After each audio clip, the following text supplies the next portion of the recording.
Welcome to episode 9 of the Libby Shaw Show podcast. So, in today's podcast, I'm going to talk about physical media and why it's making a comeback. So, firstly, I'll talk about vinyl's comeback before moving on to CDs and then DVDs and other media. So, firstly, the biggest traditional media that seems to be making a comeback is, of course, vinyl. So vinyl fell out of favour in the 80s because cassette tapes became more popular and they were cheaper. Vinyl's popularity decreased even further when CDs became the main type of media that people wanted to use. As vinyl fell out of favour, so too did production, and that's why it's really, really difficult to get hold of certain records, particularly those from the 1990s or the early 2000s. Speaking of the early 2000s, in the early 2000s, when Apple created the iPod, all physical media experienced sliding sales. The iPod was, of course, supported by the iTunes store, where people could purchase single tracks and have them on their tiny handheld device without the need to carry around bulky Discmans or CD wallets. Gone were the days where you needed to buy a full album as well. The iTunes store meant that people could purchase single tracks. So if they didn't like a particular song on an album, they didn't have to buy it. This was different to the earlier days when physical media was dominant. The iTunes store also meant that people didn't have to buy whole albums, so they could save money and just buy the tracks they liked. Now, next came Spotify, which was founded in Sweden in April 2006. And unlike iTunes, Spotify operates on a streaming model, so you don't have to download the track to your device. Personally, I do not use Spotify. I personally hate Spotify. And the reason why I don't use it is because, in general, I do not support the streaming model at all. Music has always been so important to me, so I'd much rather own music than have to stream it, knowing, of course, that the company could remove or edit a song at a moment's notice. Of course, in the early iTunes days, I discarded or lost a lot of my CDs and cassettes. At my peak in high school, I think I had about 200 CDs and probably the same number of cassettes before I moved on to CDs. I did, of course, repurchase most of that music on iTunes because, I like to have a digital copy that I can listen to on my iPhone when I'm out, and nobody wants to carry around a bulky piece of music. And so purchasing it on iTunes was all about convenience and ease of access.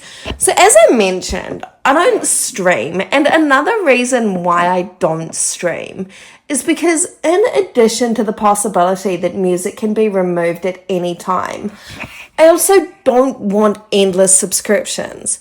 I'd much rather just pay for the music once and have it permanently than rent music every month, knowing that I could lose it if Spotify decides to cut it from their library. It was in 2020 that I started collecting vinyl. I'm actually not sure what prompted me to start collecting it, but I do know that my first records were Taylor Swift's Lover and Reputation. And over the last 6 years, I've gradually built up my vinyl collection to 133 records. And since 2020, I've also started buying CDs again. And part of the reason why I buy CDs is I like the fact that you can just repeat a track. Whereas, you can't do that on a vinyl record without the possibility of ruining your record. And so basically, for all artists I like, I buy it on iTunes. When I really like an artist, I also buy their music on vinyl. And when I love their music, I also collect their CDs. So my CD collection is sitting at 106. Yes, I counted. That does include about 20 CDs that I managed to hold on to from high school that I hadn't lost or thrown out. thinking, of course, that I wouldn't need the CD again. Some of those CDs that I do still have are signed by artists that I met when I was in high school.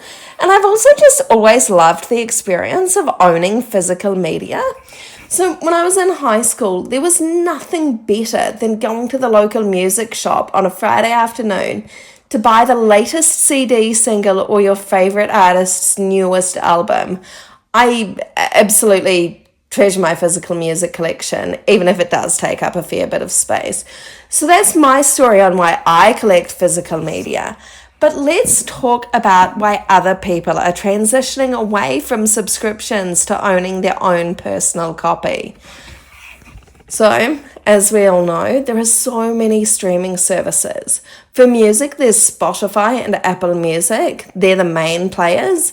For TV shows and movies, there's Netflix, HBO Max, Disney+, Hulu, Binge, Apple TV, Paramount+, Stan, and many others. And that's just if you're in Australia.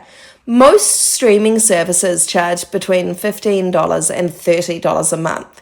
If you have every streaming service that I've listed, that adds up to a minimum of $200 a month. And at the end of the day, you don't even own the movie you want to watch, and the playlists are constantly changing. The fact is that streaming services are killing classic movies.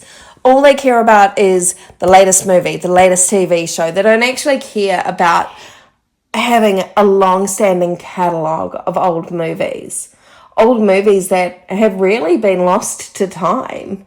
And they update their playlists several times a year. And so, as I mentioned, that does mean that once something's removed from the services, it's potentially gone forever. That's not the case with DVDs or Blu-rays, though. And that's why what people are realizing. I never actually stopped collecting DVDs myself. I don't have an exact count. Okay, actually I do, because as I was writing this, I was like, I wonder how many DVDs I have. So, including music DVDs, TV shows, and movies, I own 181 DVDs.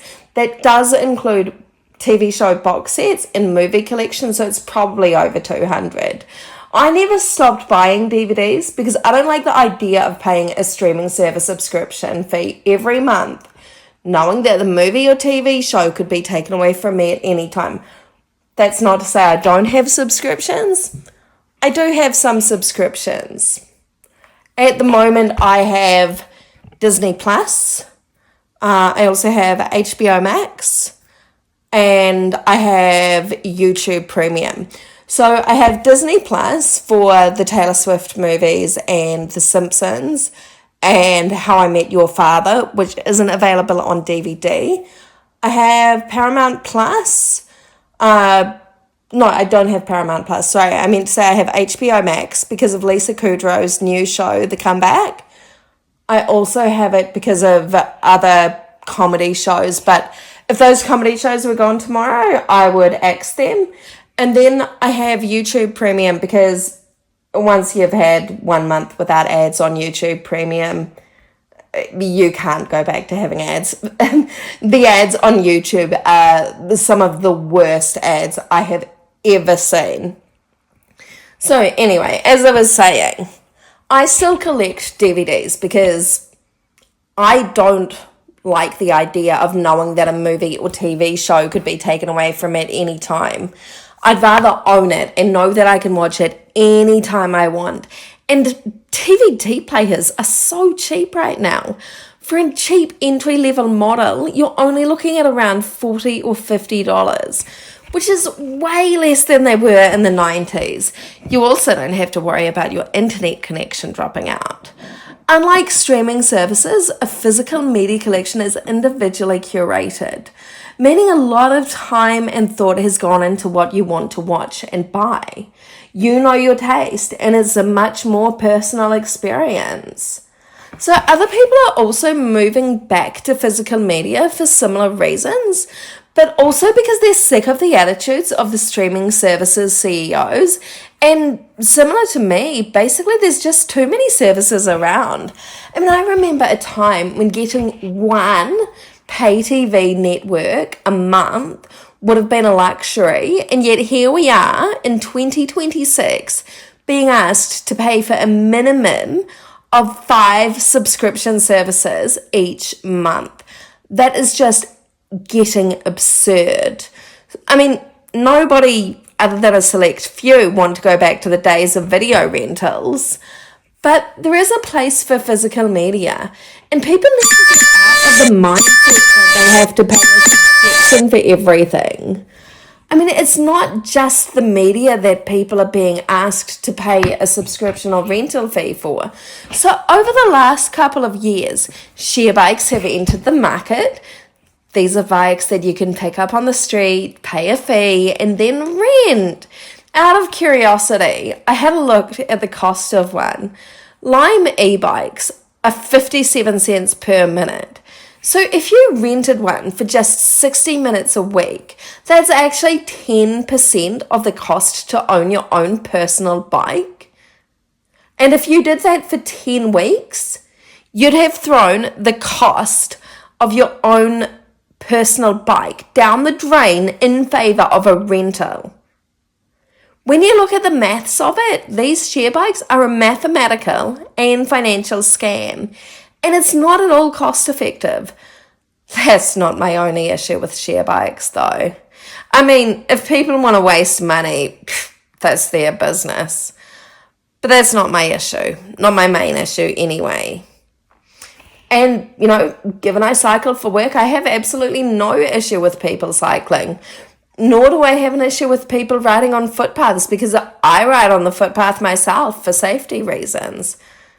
What I do, however, have an issue with is the way that people treat these share bikes. The first issue is that they're graffitied. Out of all the issues I'm going to discuss, that is the smallest one. The next issue, and this is probably the biggest issue and why I absolutely hate these things. These things just make me so angry. It's that they're often dumped in the middle of the footpath in the most inconvenient space. They're not left neat and tidy. They're left, blocking the footpath, which means pedestrians and other cyclists can't get past. And another issue is the way that people ride them. I've seen people... Just going to hang on a second. I have seen people texting and cycling. Okay, I admit, I occasionally do text and cycle myself. I generally only do it when I'm going straight ahead and when it's clear and when I'm just sending something really, really short. Not something but that's, I try not to do it.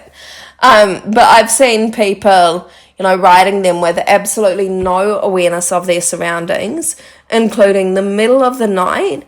And I've even seen someone piggybacking someone on it. But that's not my biggest issue with share bikes. My biggest issue with these share bikes is that they're often left on bike racks where private bike owners need to lock our bikes to prevent theft. Occasionally you will walk past somewhere and the bikes will be left in a neat row away from a bike rack where people lock their bikes. But more often than not, people are dumping them on bike racks, which should be left for people to lock our bikes. Share bikes don't need to be locked. Share bikes should have, if they have to exist, they should have a designated space where people put them and where they are left. They should not be dumped everywhere. It's just, I don't understand it. And there have been so many situations where I've had to move these bikes. And these bikes aren't exactly light. At an estimate, they're probably 15 to 20 kilos. So it's like I say, if people have to use share bikes, there just need to be designated spaces so that they don't end up dumped anywhere. In the last week alone, I've seen several bike racks that were unusable because share bikes were left there for several days. I just wish people were more considerate. and actually thought about other bike riders, some of whom own our personal bikes and need to lock them so they don't get stolen. Anyway, thank you for tuning in to this episode of the Libby Shaw Show podcast. In the next episode, I'm going to be talking about Kevin Federline's memoir, You Thought You Knew, which is basically his response to Britney Spears' memoir, The Woman in Me. I'm about 20% of the way through the book, and so far, it's pretty surprising. And there's a lot of it. It's definitely, well, I'm not going to spoil too much now. You'll just have to tune into the next episode of the Libby Shaw Show podcast.